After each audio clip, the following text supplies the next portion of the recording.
Hallelujah. हाँ जी, trailer दिखाएं कि नहीं? एक ट्रेलर हो जाए छोटा सा। है कह के मानो कि हाँ वो हमारे साथ है, हमने उनको देखा है, ताकि परमेश्वर यीशु मसीह जल्द उनको बाहर निकाले। है करके मानोगे तो वो जल्दी रिसीव होता है हमें। तो मैं गुमराह नहीं करना चाहती जो मेरे क्लिप लेके कुछ ऐसा वैसा बोल रहे हैं। तो मैं यही मैसेज देना चाहती हूँ कि है करके मानो हमारे पास हो जाता है। एक ट्रेलर हो जाए छोटा सा। समस्त को प्रभु जीशु नाम बड़ा आंतरिक नमस्कार। ख्रीष्टर प्रिय भाई और भौणी मैंने बजिंदर सिंह जेल रु बाहर कि बजिंदर सिंह जेल रु मुकुले कि तेरे प्रिय बंधुगण यह नहीं अनेक भिडियो बाहर अनेक भिडियो सामना को आसला जे बजिंदर सिंह जेल रु बाहर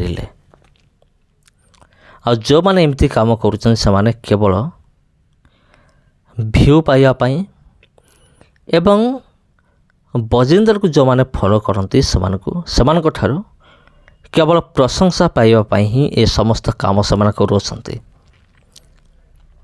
आज भिडियो आम से समान मध्य जनक विषय में आलोचना करवा।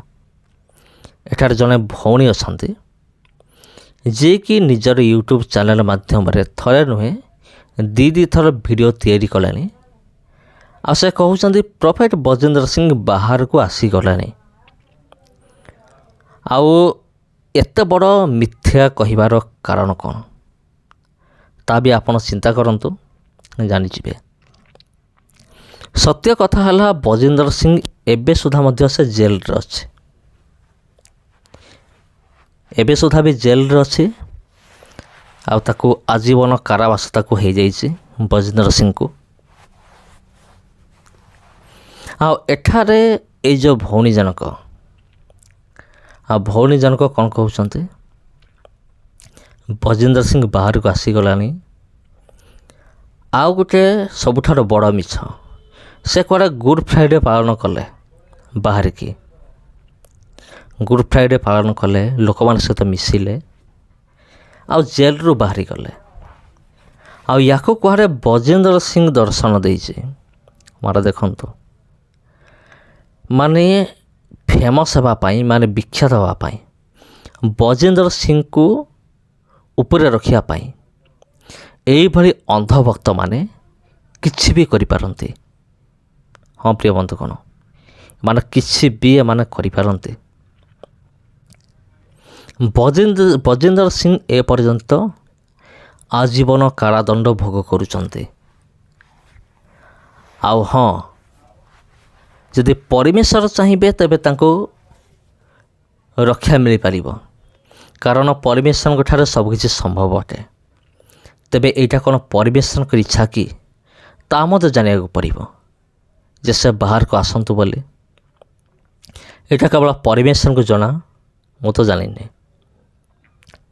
तबे अनेक कहते बजिंदर सिंह बाहरी आसिले जदि प्रकृत में कौन से बजिंदर भक्त बा बजिंदर को भक्ति करुवा कौन से व्यक्ति जदि मोर वीडियो देखु था जदि से चाहते बजिंदर सिंह बाहर को आसतु बोली तार गोटे मात्र रास्ता अच्छे सेटा कौन प्रभु जीशु ख्रीष्ट ठारे अनुताप करिके फेरिया को पड़िबो। निज हृदय सहित अनुताप करिया पड़िबो जे हे परमेश्वर मु तुम विरुद्ध पाप करिअछि, मु तुम विरुद्ध अपराध करिअछि।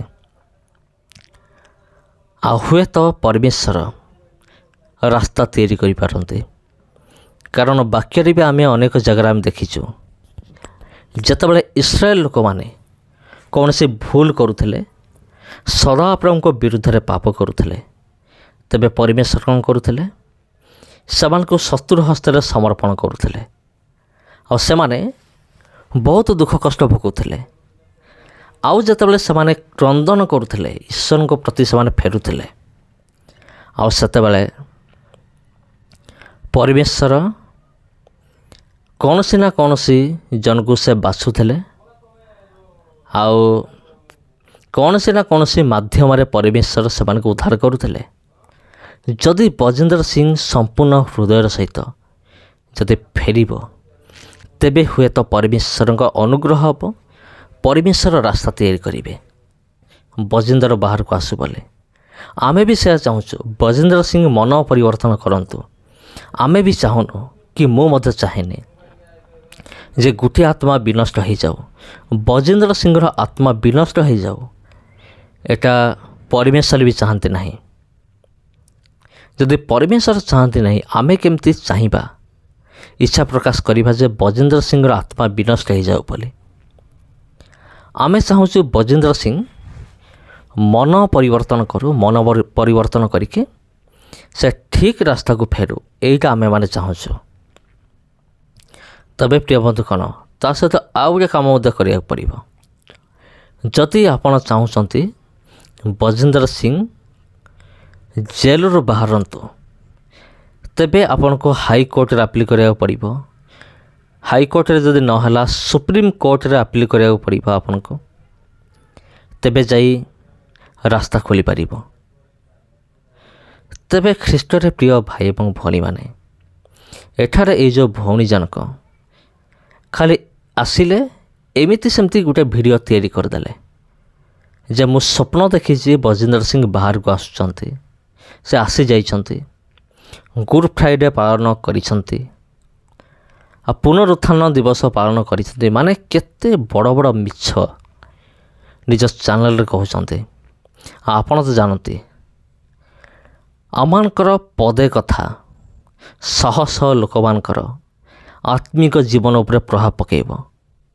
ଆମେ ଯଦି ମିଛ କହୁ କିମ୍ବା ଆମେ ଯଦି ସତ କହୁ, ଆମେ ଯାହା ବି କିଛି କହୁ, ସୋସିଆଲ ମିଡ଼ିଆରେ ହେଉ କିମ୍ବା ପବ୍ଲିକରେ ହେଉ, ତା ପ୍ରଭାବ ପକାଇବ।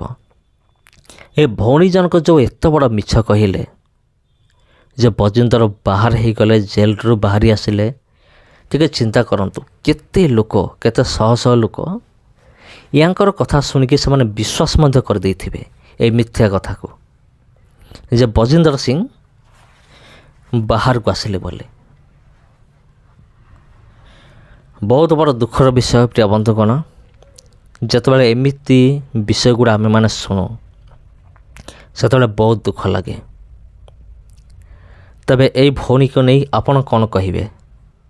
ଆପଣ ହେଲେ ପଦେ କୁହନ୍ତୁ, କମେଣ୍ଟ ବକ୍ସରେ ଜବାବ ଦିଅନ୍ତୁ ଏ ଭଉଣୀକୁ। ଆଉ ପରମେଶ୍ୱର ଉଦ୍ଧାର କରନ୍ତୁ, ପ୍ରତ୍ୟେକ ଆତ୍ମାକୁ ରକ୍ଷା କରନ୍ତୁ। ଏପରିକି ପରମେଶ୍ୱର ବଜେନ୍ଦ୍ର ସିଂର ଆତ୍ମାକୁ ମଧ୍ୟ ରକ୍ଷା କରନ୍ତୁ, ତା'ର ଆତ୍ମା ମଧ୍ୟ ବିନଷ୍ଟ ନ ହେଉ, ସେ ଅନୁତାପ କରୁ। ଆଉ ପ୍ରାର୍ଥନା କରନ୍ତୁ। ସମସ୍ତଙ୍କୁ ପ୍ରଭୁ ଯୀଶୁଙ୍କ ନାମରେ ମୋର ଆନ୍ତରିକ ନମସ୍କାର। ଆଜି ପାଇଁ ଏତିକି, ପୁଣି ଦେଖା ହେବ ଆପଣଙ୍କ ସହିତ ଆଉ ଗୋଟେ ଭିଡ଼ିଓରେ, ଆଉ ଗୋଟେ ଅଧ୍ୟାୟରେ। नमस्कार। तो जो परमेश्वर यीशु मसीह के दास प्रोफिट जी है कह के मानो कि हाँ वो हमारे साथ है, हमने उनको देखा है, ताकि परमेश्वर यीशु मसीह जल्द उनको बाहर निकाले। है करके मानोगे तो वो जल्दी रिसीव होता है हमें। तो मैं यही कहूँगी, परमेश्वर के दास के लिए दुआ कीजिए, प्रार्थना कीजिए। है कह के बोलो कि हाँ आ चुके हैं परमेश्वर के दास प्रभु यीशु मसीह। तो मैं यही कहूँगी, फास्टिंग मैंने इसलिए वीडियो बनाई थी ताकि लोगों के पास जाए और है कह के माने कि हाँ परमेश्वर के दास जो है वो बाहर है, ताकि वो बाहर निकल जाए। तो मैं गुमराह नहीं करना चाहती जो मेरा क्लिप लेके कुछ ऐसा वैसा बोल रहे हैं। तो मैं यही मैसेज देना चाहती हूँ कि है करके मानो, हमारे पास हो जाता है। विश्वास के साथ दुआ करो कि मैंने देखा है, मैंने परमेश्वर यीशु मसीह सपन में देखा है, या फिर हकीकत में बोले कि मैंने देखा है परमेश्वर के दास बाहर निकल चुके हैं। तो वो परमेश्वर यीशु मसीह